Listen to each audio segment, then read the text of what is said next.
Hummingbirds, they are fascinating creatures, weighing as much as a nickel and flapping their wings around 60 miles per hour. The little birds can be really fun to watch. This morning, Garden Guide Dale Kay joins us with some tips on how to attract hummingbirds to your backyard. G'day everyone, there's nothing better than attracting flora and fauna into your backyard. You can do that quite simply by attracting hummingbirds into your garden. Personally, one of my favorite little creatures on earth.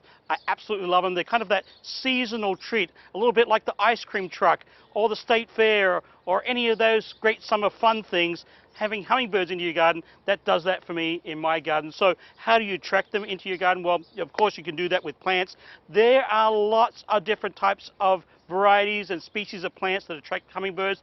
Here are some of my favorites. Many of them I have in my own backyard, so I know they work. So let's start here firstly with salvia. Lots of different varieties of salvia you can choose from. Doesn't matter what color, that tubular flower will attract them all. It doesn't look tubular, it's actually quite a small flower. We're looking at Sensation Deep Blue here, and also a rose salvia. Penstemon, again, that tubular flower. This one's just kind of popping out of bloom, but any of the penstemons also attract hummingbirds quite nicely. If you've got a shady spot, a fuchsia plant, there it is. There's the flower that the hummingbirds are after. Fuchsia is a great one for attracting hummingbirds, particularly if if you're in a shady spot.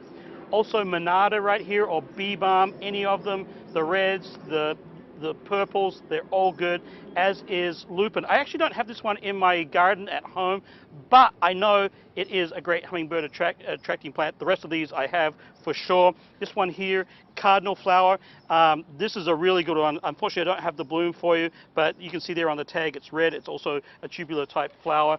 And last but not least, honeysuckle. I don't have this particular variety. I have just the regular Dropmore honeysuckle, but any of the honeysuckles, honey, by crikey, this has a lot of sweetness in the flower, and it's probably really one of the best plants that you can have for attracting hummingbirds. Also, butterfly bush is a good one.